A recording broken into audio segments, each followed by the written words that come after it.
Hello everyone, आप सभी का स्वागत करता हूं आज की सेशन में। आज हम SSC GD 2025 maths practice set date 13 lecture में प्रीवियस ईयर पेपर 23 फरवरी 2024 शिफ्ट 1 में पूछे गए मैथ्स के सभी सवालों का बेहतरीन एनालिसिस करने जा रहे हैं। चलिए स्टार्ट करते हैं आज का यह सेशन। देखिए 70 मीटर स्क्वायर, 84 मीटर स्क्वायर और 112 मीटर स्क्वायर के क्षेत्रफल वाले तीन आयताकार क्षेत्रों को समान आयताकार फूलों की क्यारियों में विभाजित किया जाना है, जिनमें से प्रत्येक की लंबाई 7 मीटर है। तो प्रत्येक फूल बिस्तर की चौड़ाई ज्ञात करके बतानी है। सवाल क्या कहना चाह रहा है कि प्रत्येक क्यारी की लंबाई अगर 7 मीटर है तो प्रत्येक क्यारी की चौड़ाई क्या होगा।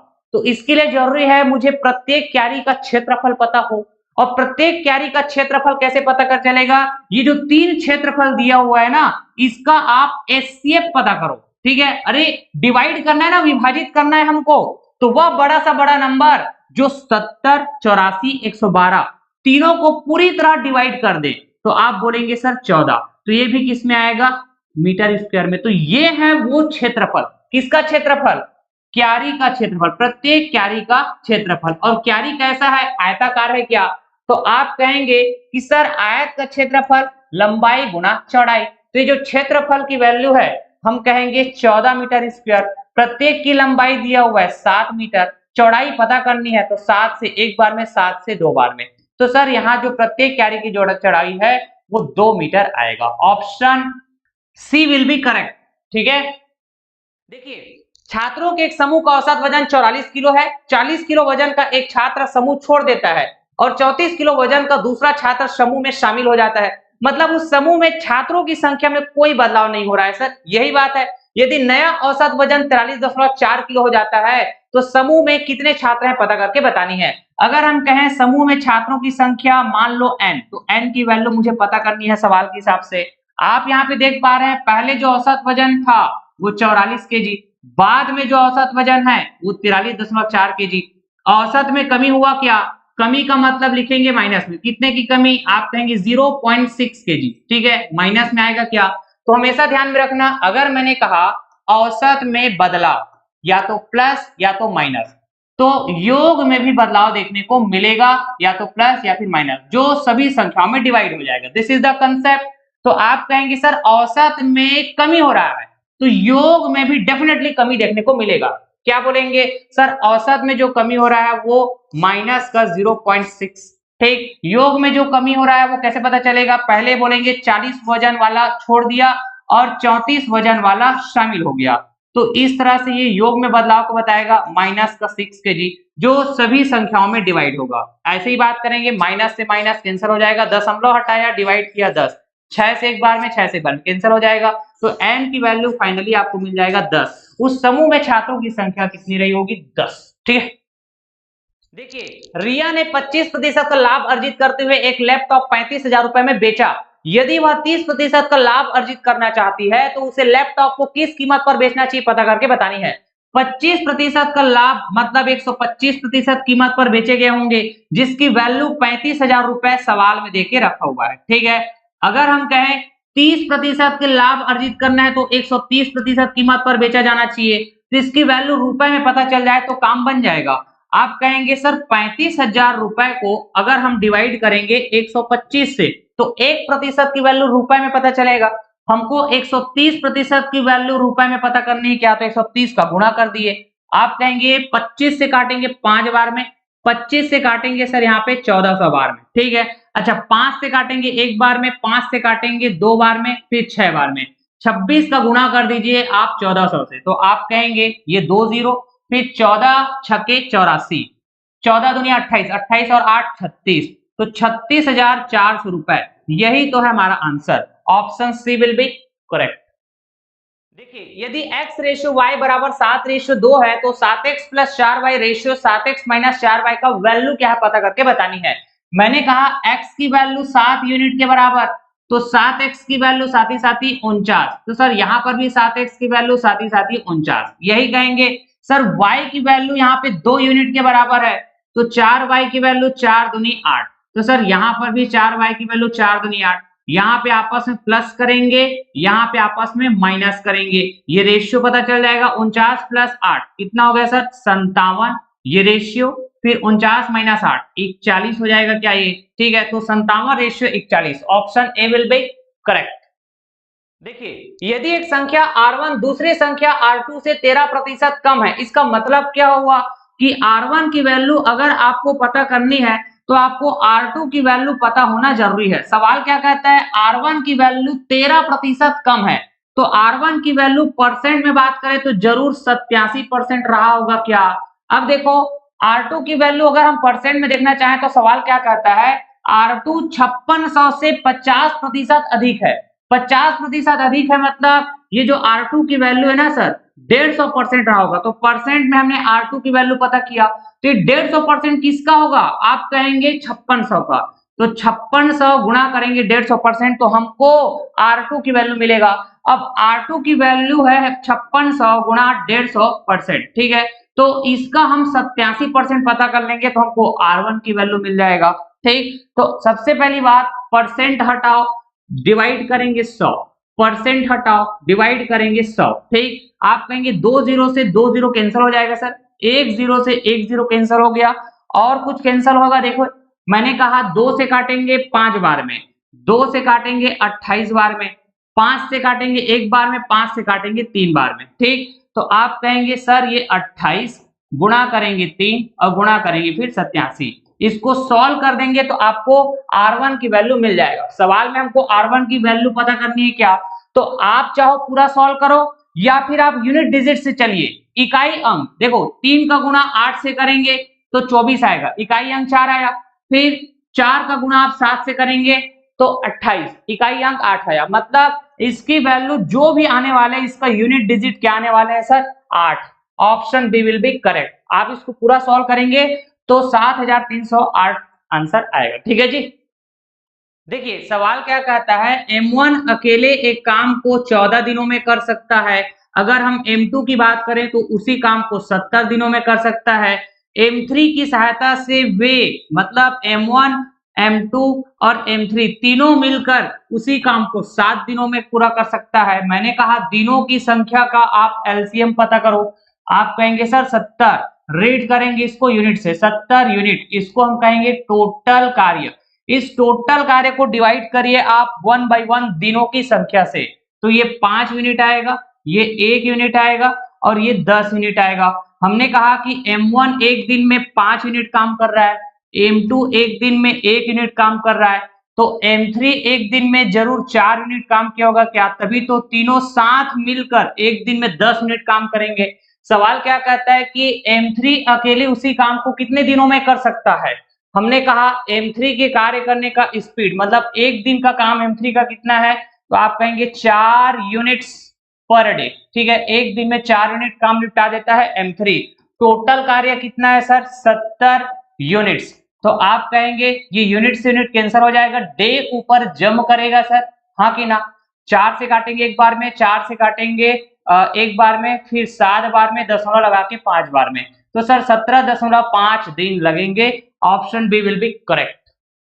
देखिए P एक कार्य को 14 दिनों में कर सकता है, P द्वारा कुल कार्य का कितना भाग 4 दिनों में पूरा किया जा सकता है। मैंने कहा ऐसे सवाल में आप टोटल कार्य को हमेशा 1 के बराबर मान लीजिए, 1 लिखा मतलब टोटल कार्य जो कि 14 दिनों में पूरा किया जा सकता है क्या। अच्छा तो एक दिन का काम पता करेंगे तो आप कहेंगे 1/14, तो सर 4 दिन का काम पता करने के लिए 4 गुना कर देंगे क्या, तो इधर भी 4 गुना कर दीजिए, आप बोलेंगे 4/14, तो सर 2 से काटेंगे 2 बार में और यहाँ 2 से काटेंगे 7 बार में, तो 4 दिन में 2/7 भाग कंप्लीट होगा, option B will be correct. देखिए मोहन 4000 रुपए में एक पुराना मोबाइल खरीदता है और उसकी मरम्मत पर 5 रुपए खर्च करता है, मतलब 4500 रुपए ये उसकी लागत मूल्य हुई क्या, मतलब हम कहेंगे ये है सीपी। अगर हमने कहा बेचने की कीमत, तो सवाल क्या कहता है, यदि वह मोबाइल को 5000 रुपए में बेच देता है तो बताइए लाभ प्रतिशत कितना है, तो हमने कहा 4500 रुपए के माल को बेचा कितने में 5000 रुपए में, तो 500 रुपए प्रॉफिट के साथ बेचे होंगे क्या, तो हमने कहा 500 रुपए की प्रॉफिट किस पर होगा सर 4500 रुपए पर, ठीक है, गुणा करेंगे 100, वैल्यू आएगा परसेंट में। सर 2 जीरो से 2 जीरो कैंसिल हो जाएगा, 5 से काटेंगे एक बार में, 5 से काटेंगे 9 बार में, तो सर 100/9%। इसका मतलब क्या हुआ, ऑप्शन ए 11.11%। ठीक है क्या? देखिए, एक निश्चित राशि से 10% काटने और फिर शेष से 70% काटने के बाद 1188 शेष बचता है, वह राशि कितनी थी पता करके बतानी है। मैंने मान लिया वह राशि x थी, ठीक। अब देखो x का 10% काटो तो 90% बचेगा क्या, तो ये हो गया शेष। अभी शेष से 70% काटना है तो 30% बचेगा क्या, तो फाइनली जो बचेगा वो यही नंबर है। इसकी वैल्यू 1188 सवाल में देकर रखा हुआ है। हमने कहा ये x गुणा करेंगे 90% मतलब 9/10, अच्छा 30% मतलब 3/10 लिखेंगे बराबर में 1188। अब देखो जो कटता है उसको काटो यार। मैंने कहा 9 से काटेंगे एक बार में, इधर काटो 9 से काटेंगे एक बार में, फिर 28 हो जाएगा, 3 बार में काटेंगे फिर 18 हो जाएगा, 2 बार में काटेंगे, 3 से काटेंगे एक बार में, इधर देखो 3 से काटेंगे 4 बार में, फिर 4 बार में। 10 का गुणा 10 से करेंगे तो ये 100 हो जाएगा, 100 का गुणा 44 से करेंगे तो सर ये 4400 हो जाएगा। यही तो है वो निश्चित राशि, ऑप्शन सी हमारा करेक्ट हो जाएगा। ठीक है, देखिए सवाल क्या कहता है, अगर x की वैल्यू 2 के बराबर है तो 4x, x plus 4, 3x minus 1 का चौथा अनुपातिक ज्ञात करना है, मतलब फोर्थ प्रोपोर्शंस पता करना है। अगर x की वैल्यू 2 है ना तो 4x की वैल्यू 8 हो जाएंगे, x प्लस 4 की वैल्यू 6 हो जाएंगे, सर 3x माइनस 1 की वैल्यू 5 हो जाएंगे। ये पहला नंबर रेशियो लिखेंगे, दूसरा नंबर प्रोपोर्शंस लिखेंगे, तीसरा नंबर रेशियो लिखेंगे, तो चौथे नंबर में मैंने मान लिया x। यही तो है फोर्थ प्रोपोर्शन। x की वैल्यू पता करनी है क्या, मैंने कहा अंदर वाले का आपस में गुणा करेंगे तो 6 पंचे 30 हो जाएगा ये, फिर बाहर वाले का आपस में गुणा करेंगे तो 8 का गुणा 1 से, तो ये 8 दोनों को आप आपस में बराबर कर दो तो सर x की वैल्यू 30/8 हो जाएगा। आप कहेंगे सर 2 से काटेंगे 4 बार में, 2 से काटेंगे 15 बार में, तो जो x की वैल्यू मतलब फोर्थ प्रोपोर्शन की value 15/4, option B will be correct. ठीक है, देखिए दो रेलगाड़ियां, एक 390 मीटर और दूसरी 250 मीटर लंबी समानांतर पटरियों पर विपरीत दिशाओं में क्रमशः 78 किलोमीटर प्रति घंटा और 66 किलोमीटर प्रति घंटा की स्पीड से चल रही है। वे एक दूसरे को पार करने में कितना समय लेंगी पता करके बतानी है। अगर मैंने कहा दो रेलगाड़ियां एक दूसरे को पार करते हैं ना, तो जो चली गई दूरी होता है वो दोनों ट्रेन की लंबाई के जोड़ के बराबर बात किया जाएगा क्या, तो 390 प्लस 250, सर ये 640 मीटर हो जाएंगे चली गई दूरी। अगर मैं इसको स्पीड से डिवाइड कर दूं तो काम बन जाएगा, लेकिन यहाँ पे जो स्पीड बात होगा ना वो रिलेटिव स्पीड की बात होगा, सापेक्ष गति। दोनों मूविंग बॉडी अपोजिट दिशा में चल रहे हैं क्या, तो दोनों की स्पीड को ऐड कर देंगे तो आपको रिलेटिव स्पीड पता चल जाएगा। सर 144 किलोमीटर प्रति घंटा ये है रिलेटिव स्पीड। तो 144 किलोमीटर प्रति घंटा को मीटर प्रति सेकंड बदलने के लिए 5/18 का गुणा कर दीजिए, तो ये आएगा 18 से एक बार में और 18 से 8 बार में। 5 का गुणा 8 से करेंगे तो ये फाइनली क्या मिलेगा सर, 40 मीटर प्रति सेकंड। ठीक, तो इस तरह से आप कहेंगे कि सर मीटर से मीटर कैंसिल हो गया, सेकंड ऊपर जंप करेगा और यहाँ पे कहेंगे 0 से 0 कैंसिल, 4 से एक बार में, 4 से 16 बार में, तो 16 सेकंड में वो दोनों रेलगाड़ियां एक दूसरे को पार कर लेंगे। Option B will be correct. ठीक, देखिए एक व्यक्ति ने चक्रवृद्धि ब्याज पर 30% प्रति वर्ष की दर से 15,000 रुपए उधार लिए। यदि ब्याज अर्धवार्षिक रूप से संयोजित किया जाता है तो एक वर्ष के बाद भुगतान की जाने वाली राशि क्या होगी पता करके बतानी है। उधार ली गई राशि कितनी, तो 15,000 रुपए। ठीक, अगर ब्याज की गणना अर्धवार्षिक होती है तो भाई ये 30% जो ब्याज की दर है ये वार्षिक है, तो अर्धवार्षिक में आधा हो जाएगा। एक वर्ष में 2 बार ब्याज की गणना होगी क्या, तो पहले 6 महीने में जो ब्याज मिलेगा 15%, अगले 6 महीने में जो ब्याज मिलेगा वो भी 15%। लेकिन चक्रवृद्धि ब्याज में क्या होता है कि पिछले का ब्याज अगले में ऐड होगा, तो 15 का 15% बोलेंगे तो 15 गुणा 15 बटे करेंगे 100, तो ये हो जाएगा सर 2.25%। ठीक, और ये भी प्रतिशत में है, ये भी प्रतिशत में है, तो एक वर्ष का टोटल चक्रवृद्धि ब्याज बात करें तो 15 और 15 30, 30 और 2 32.25%। यह है एक वर्ष का टोटल चक्रवृद्धि ब्याज। तो भाई साहब एक वर्ष बाद जो भुगतान किया जाएगा वो प्रिंसिपल के साथ भुगतान किया जाएगा क्या? ये प्रिंसिपल जिसको मैं 100% कह सकता हूं कि नहीं? हाँ सर, तो 100% साथ के साथ ब्याज तो 32.25%। तो जो भुगतान की गई राशि होगी प्रतिशत में बताएं तो 132.25% कहेंगे क्या? तो हमको ये मूलधन का 132.25% पता करनी है। यही है सवाल के हिसाब से। तो पहली बात सर, दशमलव हटाया 100 का डिवाइड, ये परसेंट हटाया तो 2 जीरो फिर से लग जाएगा, यहां से 3 जीरो, यहां से 3 जीरो कैंसिल हो गया। अब देखो 15 का गुना करना है इसके साथ, तो 15 पंचे 75 का 5 कैरी 7, 15 दूनी 30, 30 और 7 37, फिर कैरी 3, 15 दूनी 30, 30 और 3 33, फिर कैरी 3, 15 तिया 45, 3 48, 15 कम 15, 15 4 19, ठीक है। और यहाँ पे हम 10 का डिवाइड करेंगे तो दशमलव लग जाएगा, तो 19,837.5 रुपए, यही तो है वो राशि जो 1 साल बाद भुगतान किया जाएगा, ठीक है। देखिए 15 सेंटीमीटर त्रिज्या वाले एक ठोस धातु के गोले को पिघलाया जाता है और 15 सेंटीमीटर व्यास के आधार वाले शंकु में बदल दिया जाता है। शंकु की ऊंचाई क्या है पता करके बतानी है। मैंने कहा गोले का आयतन 4/3 पाई आर का क्यूब। अगर मैंने कहा शंकु का आयतन 1/3 पाई आर स्क्वायर एच, तो ये दोनों आयतन बराबर हो जाएंगे। क्यों? क्योंकि गोले को पिघलाकर हम शंकु बना रहे हैं तो दोनों का आयतन बराबर होगा, ठीक है। अब देखो गोले की त्रिज्या अगर हम कहें तो आप बोलेंगे सर 15 सेंटीमीटर, तो 15 गुणा 15 गुणा 15, 3 बार गुणा करेंगे, इधर आ जाइए 1/3 पाई गुणा करेंगे त्रिज्या, शंकु की त्रिज्या, अच्छा व्यास 15 सेंटीमीटर है तो त्रिज्या क्या हो जाएंगे 15 का आधा, तो 15/2, 15/2, 2 बार गुणा करेंगे, त्रिज्या का स्क्वायर है, गुणा करेंगे यहाँ पे ऊंचाई h, ठीक है।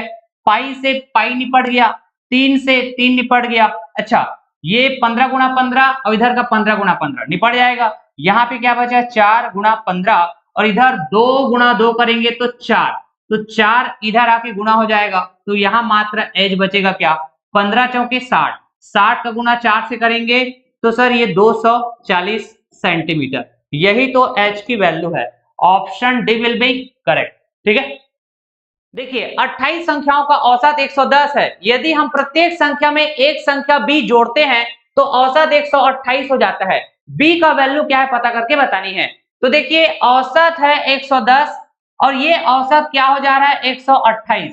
कब होगा? जब प्रत्येक संख्या में b जोड़ दिया जाता है। हमेशा ध्यान में रखना प्रत्येक संख्या में जो भी बदलाव करते हो ना वही बदलाव औसत में भी देखने को मिलेगा। तो हमने प्रत्येक संख्या में b ऐड किया है क्या, तो औसत में भी b ऐड हो जाएगा जिससे कि नया औसत मिलेगा जो 128 के बराबर है। तो सर b की वैल्यू पता करना बड़ा आसान, 128 माइनस 110 करेंगे तो ये 18, यही तो है b की value. Option C will be correct, ठीक है। देखिए एक वस्तु का अंकित मूल्य उसके क्रय मूल्य से 25% अधिक है। दुकानदार द्वारा अपनी वस्तु को लाभ पर बेचने के लिए अधिकतम कितने प्रतिशत छूट की पेशकश की जा सकती है पता करके बतानी है। यहाँ पे मैक्सिमम डिस्काउंट वाला केस है क्या, अधिकतम छूट वाला केस है सर ये। तो पहली बात तो क्रय मूल्य पता करो, मैंने कहा 100 यूनिट के बराबर, तो जो मार्क्ड प्राइस है अंकित मूल्य वो क्रय मूल्य से 25% अधिक, तो ये 125 यूनिट हो जाएगा, ठीक। अब देखो दुकानदार उस सामान को बेचने वाला है, तो जब दुकानदार सामान हमें बेचेगा वो अगर कम से कम कीमत पर बेचेगा तो हमको ज्यादा से ज्यादा डिस्काउंट मिलेगा क्या।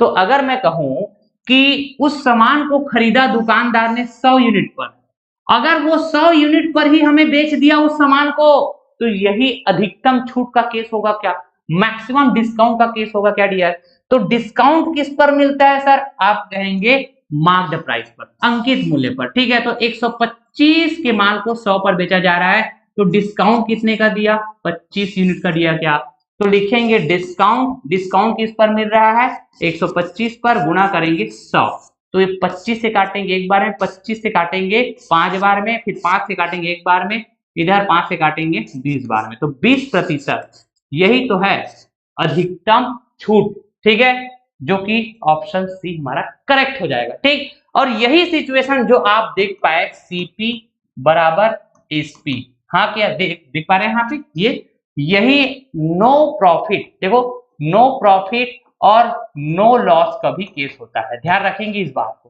ठीक है जी। देखिए सबसे पहले सर हम डिवाइड करेंगे, आप कहेंगे 2/11 हो जाएगा ये, फिर गुणा किया जाएगा 44 का, इधर गुणा करेंगे तो 25 तिया 75, ये माइनस में रहेगा, फिर यहाँ पे प्लस में लिखेंगे 555। तो अब देखेंगे 11 से काटेंगे एक बार में, 11 से काटेंगे 4 बार में, 4 का गुणा 2 से करेंगे, 4 दूनी 8, यहाँ करेंगे 555 प्लस 8, तो क्या हो जाएगा 8 5 13, फिर ये 6 और ये 5, 563 में आप माइनस कर देंगे ये 75 को, तो फाइनल आंसर 488 आएगा। क्या यही तो आंसर है, option D will be correct.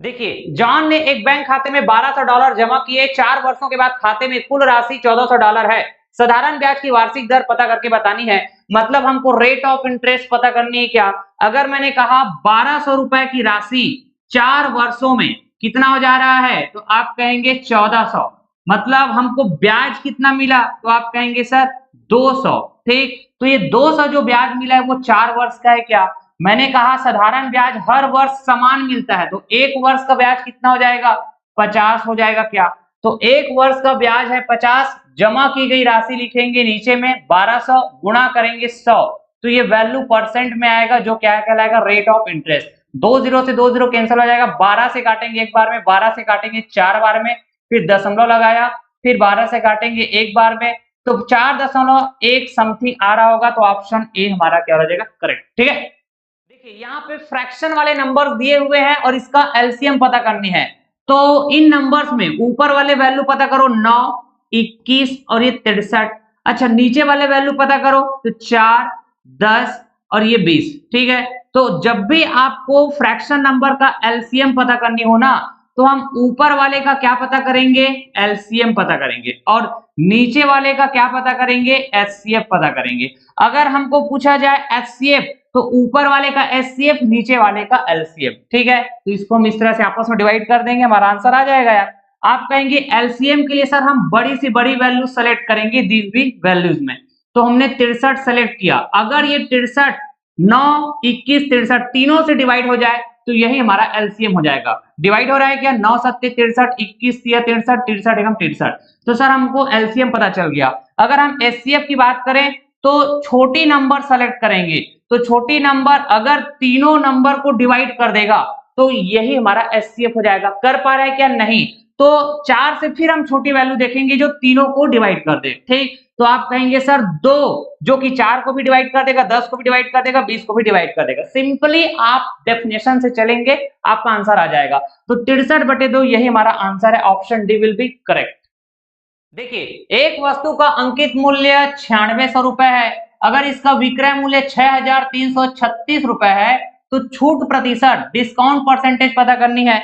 एक तरीका है कि आप ये दोनों का डिफरेंस पता करो और डिवाइड कर दो 9600 से, गुणा करो 100, तो डिस्काउंट परसेंटेज मिल जाएगा। मैंने कहा कि आप ना इसका रेशियो पता कर लो ना, दूसरा तरीका ये है, तो आप काटेंगे 6 से 1600 बार में। अच्छा 6 से काटो यहाँ पे 10 बार में, फिर 5 बार में, फिर 6 बार में, और छोटा कर सकते हैं क्या, तो आप कहेंगे 16 से और काटता हूं मैं 100 बार में, और इधर 6 बार में, फिर 6 बार में, तो आप कहेंगे कि 100 यूनिट के माल को हम बेच रहे हैं 66 यूनिट पर, तो जरूर 34 यूनिट का डिस्काउंट दिया गया होगा। किस पर सर 100 पर, गुणा करेंगे 100, वैल्यू आएगा परसेंट में, 100 से 100 कैंसिल हो गया, तो 34% का यही तो है percentage discount, option A will be correct.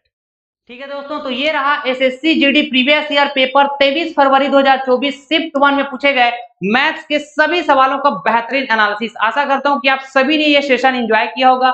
बिल्कुल अपने फ्रेंड सर्कल में शेयर करिएगा, सो दैट हम मैक्सिमम स्टूडेंट्स को कनेक्ट कर सके। Till then thank you so much, all of you, tata bye bye, love you और टेक केयर, जय हिंद।